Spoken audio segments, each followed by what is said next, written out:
Hello friends, welcome to Udita's Drawing Hub.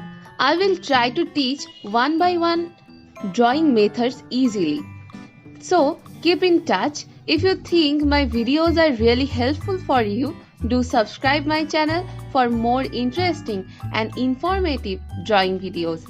In today's video, you can find out easy drawings hidden between the numbers 0 to 9.